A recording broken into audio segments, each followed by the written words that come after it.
Nous allons maintenant accueillir quelqu'un qui est évidemment un entrepreneur, ancien JD, et qui a fait preuve de beaucoup d'audace.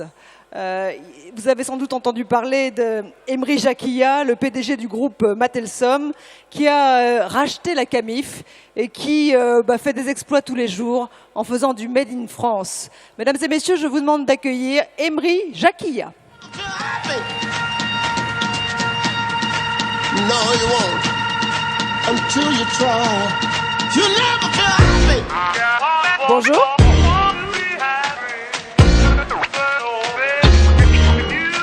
Comment ça va, Emry?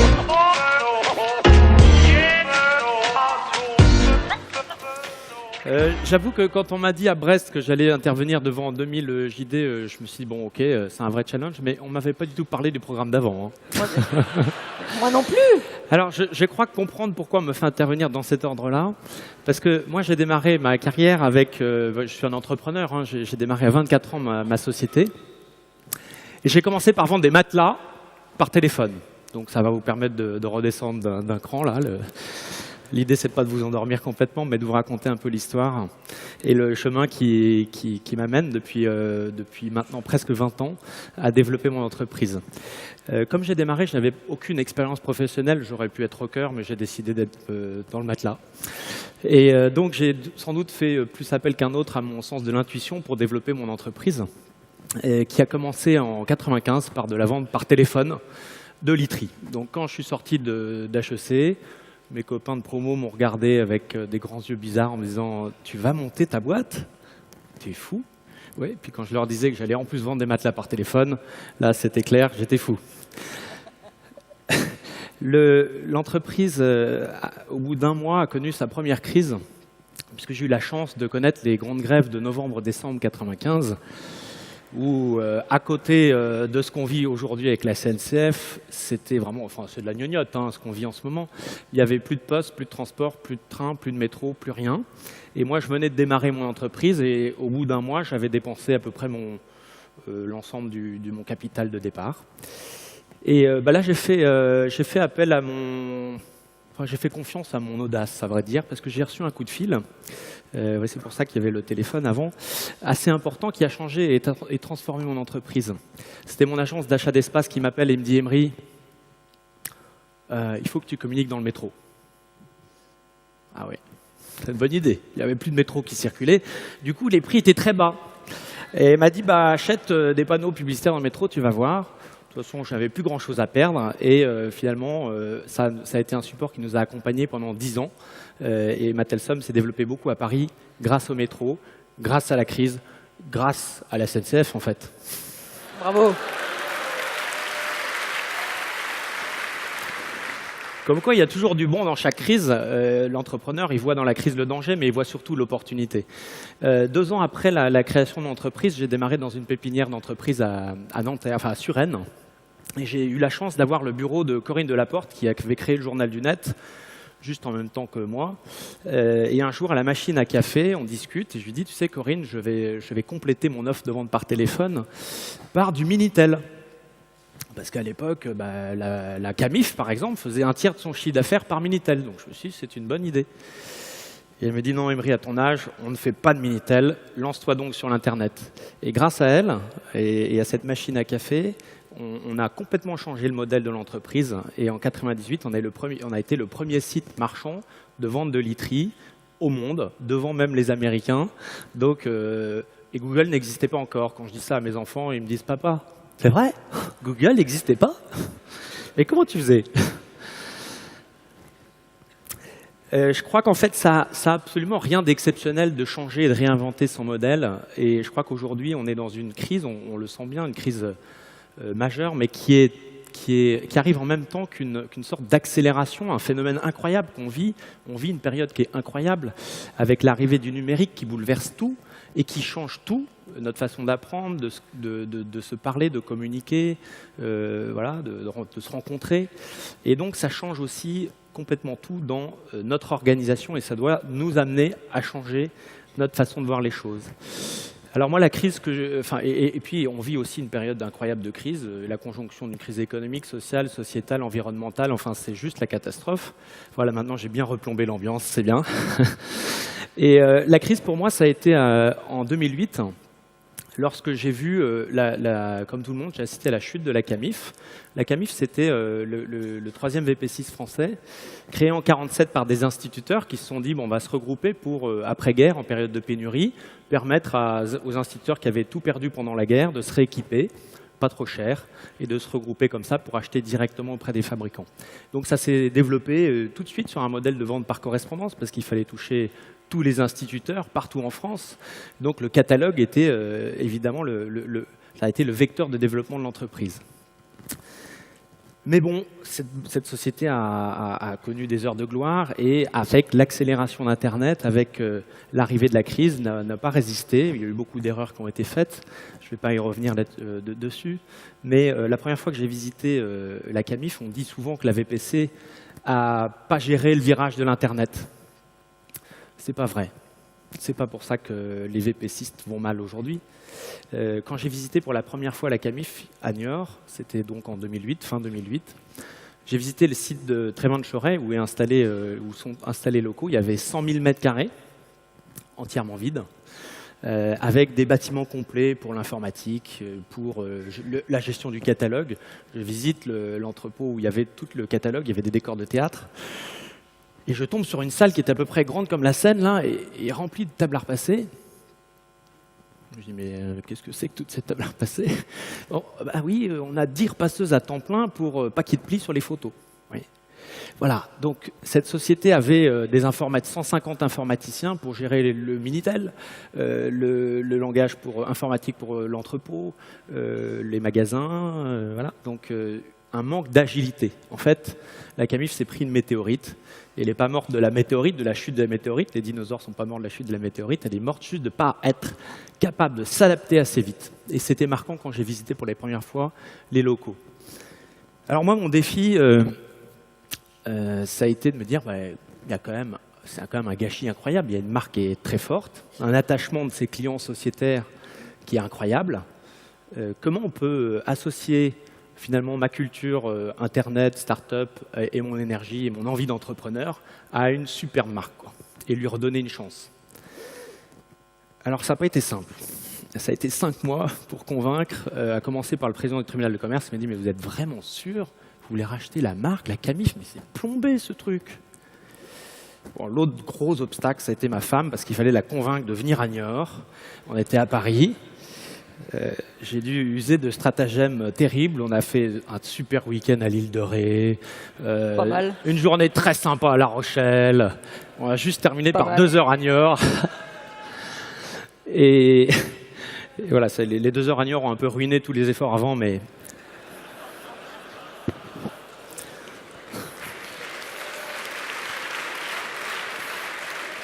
Elle n'est pas là aujourd'hui, mais je la remercie parce que sans son soutien, j'aurais jamais fait ça. Essentiel, les femmes. Ouais.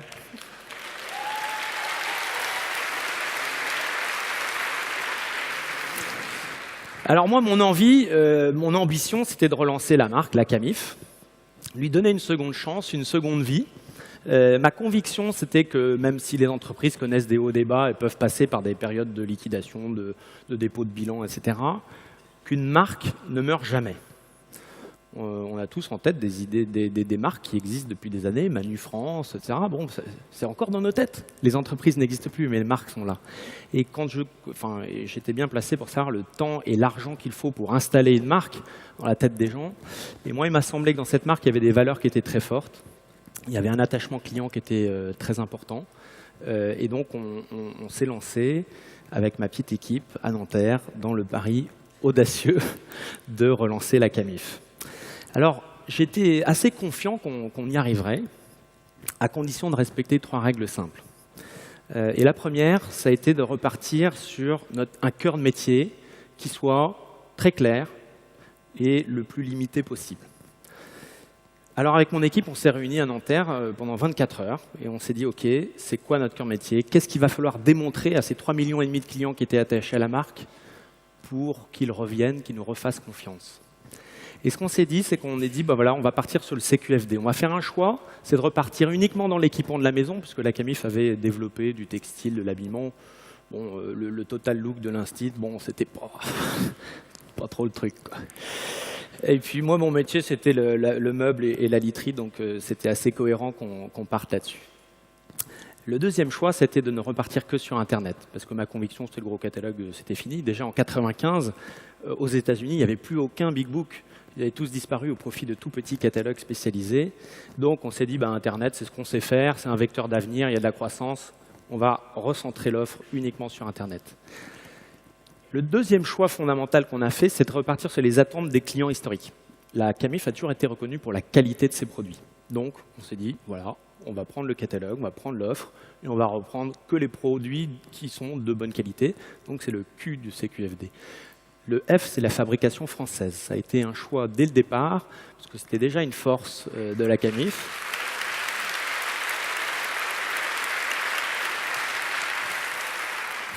Et vous allez voir, c'est surprenant comme il y a encore plein de fabricants en France, mais on n'arrête pas de nous bassiner avec le fait qu'il n'y en a plus, il y en a plein. Et ils font un super métier, ils ont des savoir-faire, il faut les encourager. Et donc ce choix-là, ça a été un choix fondamental. Aujourd'hui, on a 104 fabricants français avec qui on travaille. Et je vous en parlerai tout à l'heure. On a des initiatives pour valoriser le Made in France que je vous montrerai. Le troisième choix, c'est le choix du développement durable. Parce que ma conviction, c'est que pour relancer la marque, il fallait repartir sur quelque chose de différent. Il fallait être dynamique et différent. Et donc le développement durable était quelque chose qui était à la fois associé aux valeurs historiques de la Camif, puisque les instituteurs ont tout de suite été attachés aux valeurs de l'écologie, etc. Et en même temps, quand on regarde nos fabricants français, ils ont tous une démarche assez engagée sur le développement durable. Ils prennent soin de leur territoire sur lequel ils sont installés depuis des générations, ils prennent soin des gens avec qui ils travaillent, ils prennent soin de l'environnement parce que de toute façon on leur met des normes de plus en plus hautes. Donc le développement durable est quelque chose qui distingue. Donc le CQFD, si vous voulez, aujourd'hui, c'est ce qui nous guide dans tous nos choix de produits, de fournisseurs. Le deuxième choix important qu'on a fait au moment de la relance de la Camif, ça a été de repenser l'organisation. Ça a été une opportunité pour moi de revoir complètement notre organisation. Et on s'est dit, il y a tellement de défis à relever pour relancer la Camif, tellement de projets à faire. Si on n'est pas extrêmement concentré sur ce qu'on sait mieux faire et qu'on n'est pas extrêmement agile dans un environnement qui change tout le temps, ben on n'y arrivera pas. Et j'avais une seule conviction, il ne faut pas avoir trop de conviction, c'est que mon business plan que j'ai présenté aux investisseurs, à la région, etc., n'avait aucune chance de se réaliser.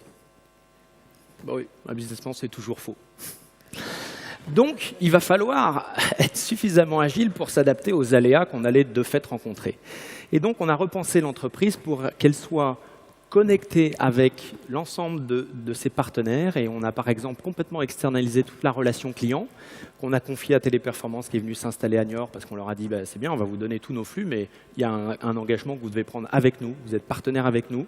Vous recréez des emplois à Niort avec nous. Ils ont aujourd'hui un centre de relations clients qui est installé en face du magasin Camif qu'on a réouvert, qui emploie 150 personnes. Ouais, bon, c'est oui, on peut applaudir bien. Création d'emplois au passage.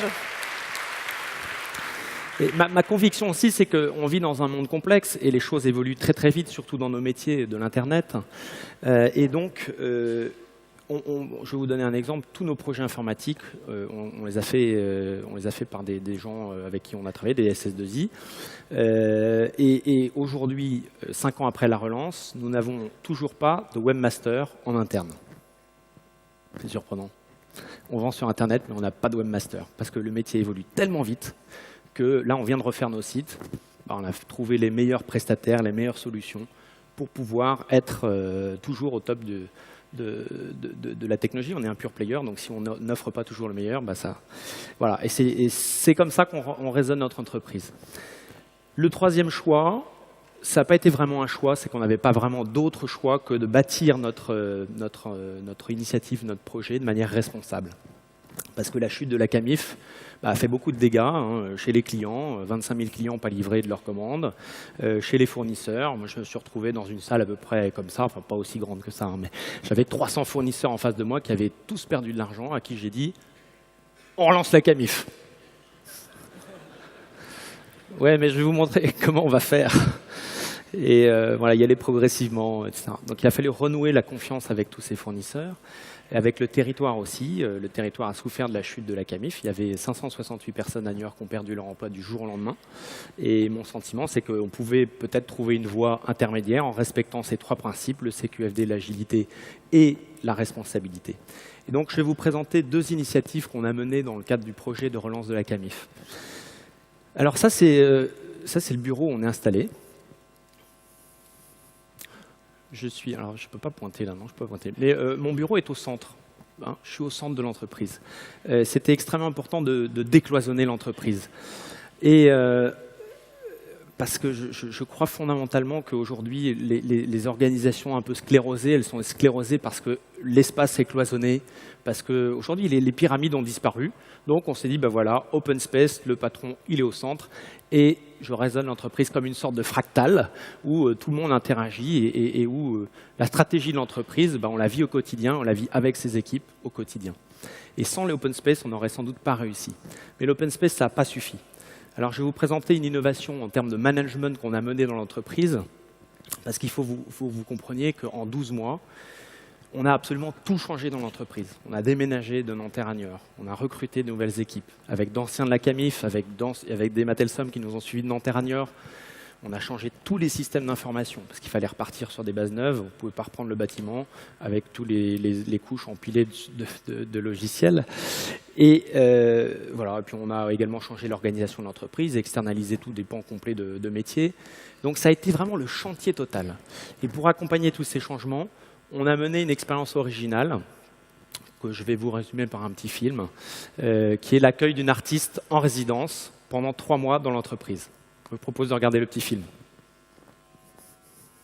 Moi, naïvement, je pensais que open space voulait dire pas de cloison, voulait dire que les gens parleraient naturellement et communiqueraient entre eux. Et Anne-Laure, elle m'a dit un jour, mais je suis choqué, les gens ils sont à 2-3 mètres l'un des autres et ils s'envoient des emails quand ils ont des choses à se dire.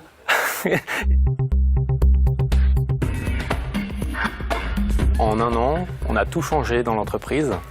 On a racheté la Camif et à partir de ce projet de rachat de la Camif et de relance de Camif, on a déménagé notre siège social de Nanterre à Niort, où vous êtes ici. On s'est dit qu'il fallait trouver quelque chose d'exceptionnel par rapport à une période exceptionnelle où se trouvait l'entreprise. L'innovation qu'on a mise en place, c'est l'accueil d'une artiste en résidence pendant 3 mois dans l'entreprise. Mais en fait, pourquoi? On avait 3 cultures d'entreprises différentes. Des anciens Matelsom avec leur culture plutôt Internet, start-up. Des anciens Camif avec une culture de grosses boîtes. Est-ce que c'est urgent? Est-ce que c'est la priorité? C'est vrai que quand on fait une bascule informatique... On se dit, pourquoi une artiste vient maintenant? C'est pas du tout le moment, on est tous surchargés. Vous prenez des clients qui sont pas contents parce qu'ils sont pas livrés ou que vous les livrez 2 fois. Il faut dire qu'on était quand même sous l'eau dans nos projets. Donc, on m'a pris un peu pour un fou. Et en fait, maintenant, avec le recul et en voyant tout ce qu'elle a pu faire, c'est vrai que moi, aujourd'hui, je dirais plutôt, en fait, c'était exactement le bon moment. Ce trait rose, c'est le symbole du lien entre les gens. Elle nous a amusés quand elle a commencé à dérouler son ruban rose et à dire « Ah ben toi, tu travailles avec un tel, donc hop, je matérialise ce lien et vous êtes vraiment un groupe. » Coller les scotch par terre, ça, ouais. J'étais en réunion, en fait. En réunion de service au moment où elle a fait ça et quand je suis allé la voir ensuite en lui disant mais explique-moi c'est quoi ces scotch, d'autant qu'il n'y en avait pas qui partaient de nos bureaux. Et là ils ont compris soudainement que ce trait rose ça matérialisait les échanges. Et c'est là qu'on s'aperçoit qu'il y a beaucoup d'interactivité dans cet espace où il n'y a pas de bureau. Ça met aussi en exergue le fait que pour d'autres on circule un peu moins. Et elle a eu la même approche aussi à Vernouillet en créant ce lien-là, en nous prenant en photo, en créant des vidéos où on bouge et en cassant en fait cette séparation géographique, les kilomètres n'existaient plus. Elle a insufflé cette envie de créer, de se lâcher. Ça, c'est essentiellement l'œuvre de la direction qui s'est lâchée, comme quoi aussi une direction peut s'exprimer autrement que par des briefs ou des réunions officielles. Et nous, en fait, notre œuvre, c'était des petits mots. Chaque département avait sa couleur. Donc comme ça, voilà, il y a vraiment un mélange de tous les ressentis. Ça a fédéré justement tout le monde pendant une période où c'était le plus dur. Je pense que le premier bénéfice, ça a été de retrouver du plaisir. Une bouffée de chaleur, de la lumière. Beaucoup de bonheur. Et une joie. Je pense que c'était un vrai bénéfice pour l'entreprise de recréer du lien. Ouais, j'aime le rose.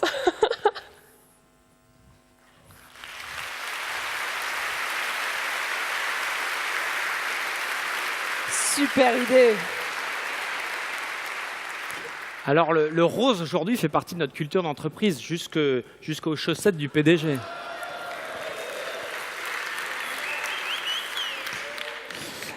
En fait, l'idée, c'est que si on bouge pas les gens, si on veut avoir une entreprise agile, il faut que les collaborateurs soient avec vous, ils soient engagés dans ça.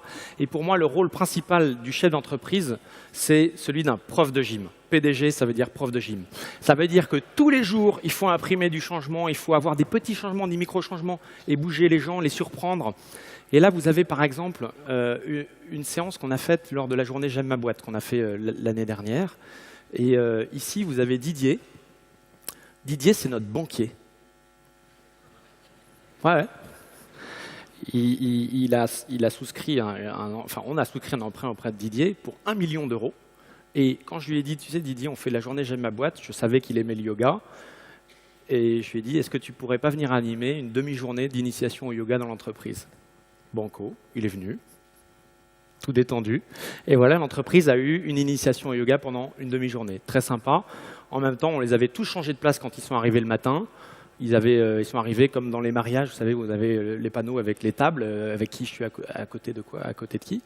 Et donc, on avait bougé tous les ordinateurs dans la nuit. Et tout le monde s'est retrouvé à des tables différentes. Voilà, c'est ces petits changements qu'il faut imprimer en permanence. Je vais vous donner un autre exemple de ce qu'on a fait l'année dernière. On a fait une rencontre actionnaires-salariés. Parce que pour les salariés, le capital, c'est méchant, quoi. C'est pas bien, c'est un peu l'inconnu et tout ça. Donc on a organisé une journée de rencontre où on a fait travailler des salariés et des actionnaires sur des problématiques pour les salariés qui n'avaient pas l'habitude de travailler, sur le bien-être au travail, voilà, pour les faire un peu phosphorer. Et on les a fait travailler en groupe avec des actionnaires qui n'avaient pas l'habitude de travailler du tout, eux. Et ouais, c'est méchant, c'est méchant. Et ça a donné des résultats très sympas.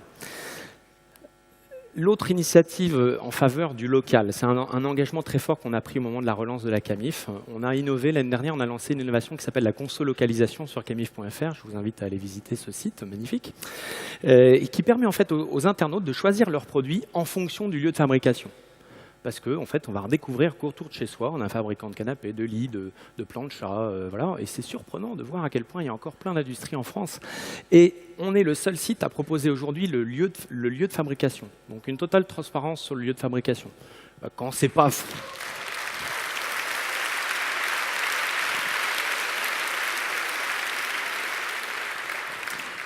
Alors, ça a été un vrai succès. On a été même primé par l'ADEME et le ministère du Développement durable parce que, 1, ça favorise l'emploi local et 2, ça fait faire beaucoup moins de kilomètres aux produits. On a été un peu plus loin. Il y a 2 jours, on a lancé une nouvelle version du site pour s'adapter aux mobiles et aux tablettes.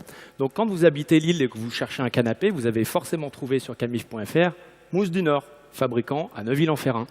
Et Mousse du Nord, sur la fiche produit, sur toutes les fiches produits Mousse du Nord, vous avez le nombre d'emplois. Il y en a 150. Vous avez l'origine des composants, parce que ce qui est intéressant, c'est qu'on s'aperçoit que nos fabricants eux-mêmes sont engagés dans le sourcing local. Donc quand un client choisit un fournisseur local, que le fournisseur local choisit des sous-traitants locaux, on est vraiment dans le circuit court. Et c'est vraiment vertueux. Et ça, aujourd'hui, sur le site, on est en train de progressivement renseigner toutes nos fiches produits pour avoir l'origine des composants.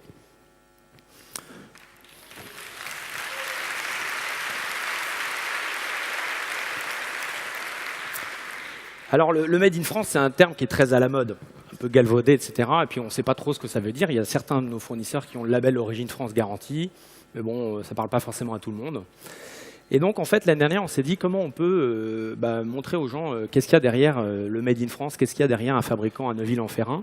Et on a décidé de lancer une série qui s'appelle Les coulisses de la fabrication française. C'est des petits vidéo-reportages de 2 minutes où on pousse la porte de l'usine et où on montre, quand on utilise son pouvoir d'achat localement, qu'est-ce qu'il y a derrière. Donc il y a le chef d'atelier qui va vous parler de la façon dont il fabrique en France, de la qualité de ses produits, de la façon dont il fait de l'éco-conception, comment il recycle ses matériaux. Je vous propose de montrer une petite vidéo, ça dure 2 minutes, sur Mousse du Nord.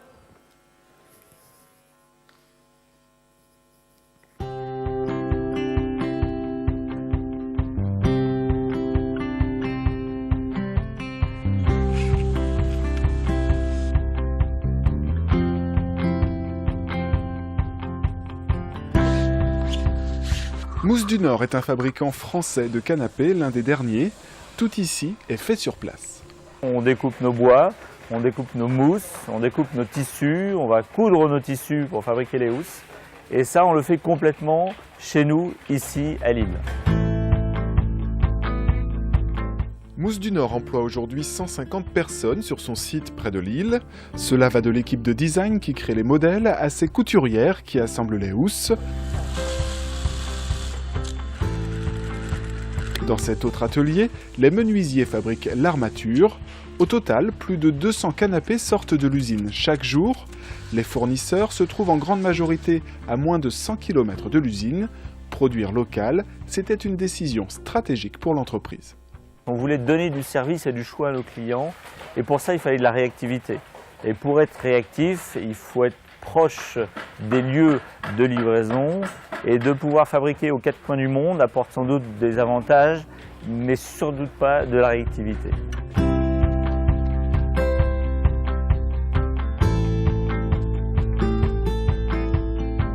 Alors pour le client final, le gros avantage, c'est effectivement de pouvoir avoir des délais les plus courts possibles et aussi d'avoir le choix le plus important. Car Mousse du Nord propose ce service innovant, produire des canapés personnalisés. Une fois la commande passée par le client, ils sont assemblés ici avec au choix 150 formes, 150 tissus, des dizaines de coussins, bref, des milliers de combinaisons possibles. C'est du canapé à la demande. On attend votre commande pour le fabriquer. Vous ne verrez jamais un canapé en stock en attendant d'être livré. On attend votre commande et on le fabrique rapidement en tenant compte de vos désirs. Le client est ensuite livré directement depuis l'usine, ce qui limite les kilomètres parcourus et donc les coûts de transport et les émissions de CO2. Mousse du Nord attache une attention particulière au respect de l'environnement. L'ensemble de nos bois sont des bois recyclés. Nous utilisons des colles aqueuses pour éviter l'émanation de solvants, c'est aujourd'hui très important. Nous recyclons au maximum nos déchets, nos mousses sur lesquelles on va transformer pour faire des coussins. Notre chauffage est complètement fait avec les poussières de bois qu'on récupère. Cela fait qu'aujourd'hui, ces canapés sont les seuls en France à être certifiés NF Environnement. Produire en France à des prix compétitifs, Mousse du Nord remplit ces 2 critères essentiels pour la Camif, tout en respectant l'environnement, autant de valeurs qui rassemblent aujourd'hui Mousse du Nord et la Camif.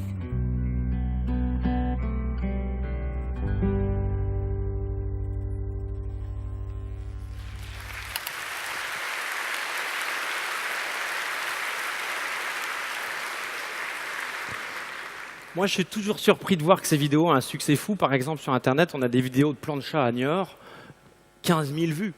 15 000 vues. Donc, il y a un vrai intérêt, une vraie curiosité de la part des consommateurs. Et notre rôle aujourd'hui n'est pas d'être un distributeur écran, mais d'être un distributeur qui crée du lien, qui recrée le lien qui s'est perdu entre le client et le producteur. Et ça, c'est une bonne manière de le faire. C'est bien tout ça, mais en fait, la Camif est une marque très connue, mais ce qu'on a fait l'est peu. Et donc l'année dernière, on a lancé une campagne de communication pour justement mettre l'accent sur l'aberration qui consiste à acheter des produits qui ont fait 3 fois le tour de la Terre pour venir chez vous, alors qu'à côté de chez vous, vous avez le fabricant. Donc voilà la campagne qu'on a faite pour Mousse du Nord. Je vous promets que si on fait le CJD dans 2 ans à Lyon, j'ai la même chose pour Lyon. Hein.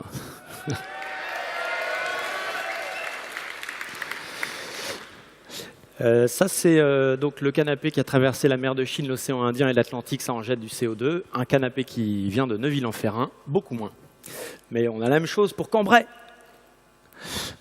Un Draus qui fait 8232 km pour arriver chez vous, c'est une vraie connerie. Un Draus qui vient de Cambrai, c'est même pas une bêtise. Voilà.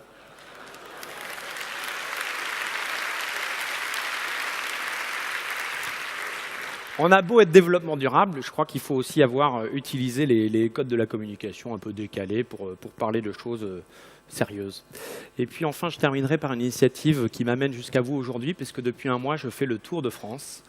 J'ai lancé il y a 1 mois la première édition du Tour du Made in France de la Camif, où on va visiter nos fabricants. On a commencé par l'Ouest, en Vendée, on a été dans le Pays Basque, pérorade, visiter la chaiserie landaise. On a été visiter à Pau notre premier fabricant de lits, qui est un ESAT, un centre de réinsertion par le travail de personnes handicapées.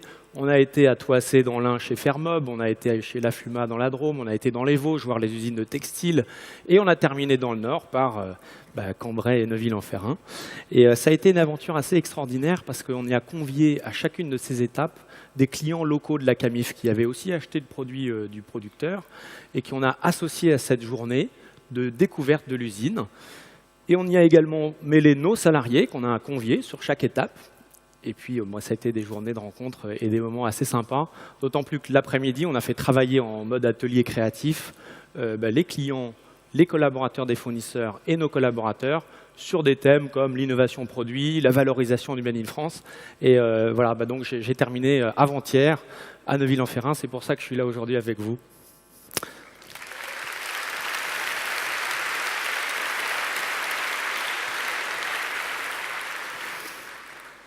Voilà, enfin tout ça, on ne le fait pas pour rien, on le fait parce que tout ça, ça crée de la valeur. Et ça crée une valeur particulière parce qu'elle est partagée, cette valeur. Pour les clients, aujourd'hui, la région est devenue le deuxième critère, le choix le plus utilisé sur camif.fr. Donc on est vraiment sur quelque chose qui éveille le citoyen chez le consommateur. Pour les actionnaires, ils sont assez contents aussi parce qu'ils ont fait 30% de croissance l'année dernière sur un marché qui a fait moins 3. Donc c'est une performance qui se traduit également de manière économique. Pour le monde qui entoure l'entreprise, il y a un vrai bilan positif à la conso-localisation, c'est qu'on divise par 4 les émissions de CO2 par rapport à un même achat dans une grande surface traditionnelle où vous allez prendre votre voiture et revenir pour... voilà, donc c'est vertueux, également pour l'intérieur de l'entreprise, puisqu'en fait, on a chacune de nos actions, on les réfléchit sur les 5 parties prenantes de la Camif. On utilise notre acronyme magique, la Camif, les clients, les actionnaires, le monde, l'intérieur de l'entreprise et les fabricants et les fournisseurs. Et pour les fournisseurs, c'est un vrai plus puisqu'ils ont l'année dernière fait 67% de notre chiffre d'affaires et les fournisseurs avec qui on a fait les coulisses de la fabrication, ils ont fait 61% de croissance avec nous.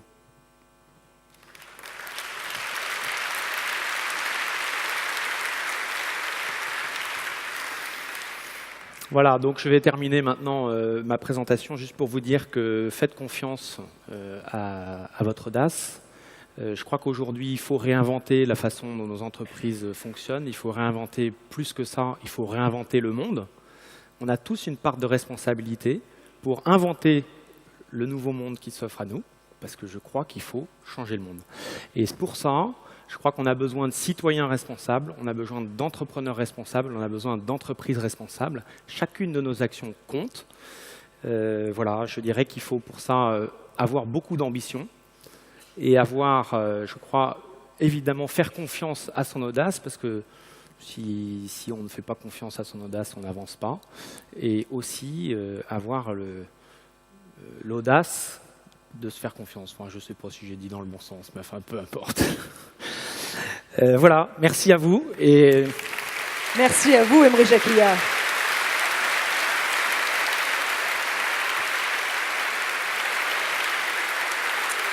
Merci beaucoup. Et je vais juste terminer par une photo.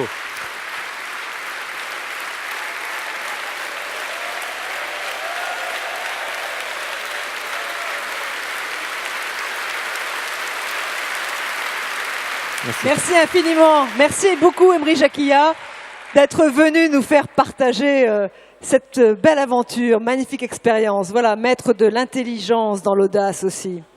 Chapeau, chapeau, monsieur Jacquia. Et merci encore.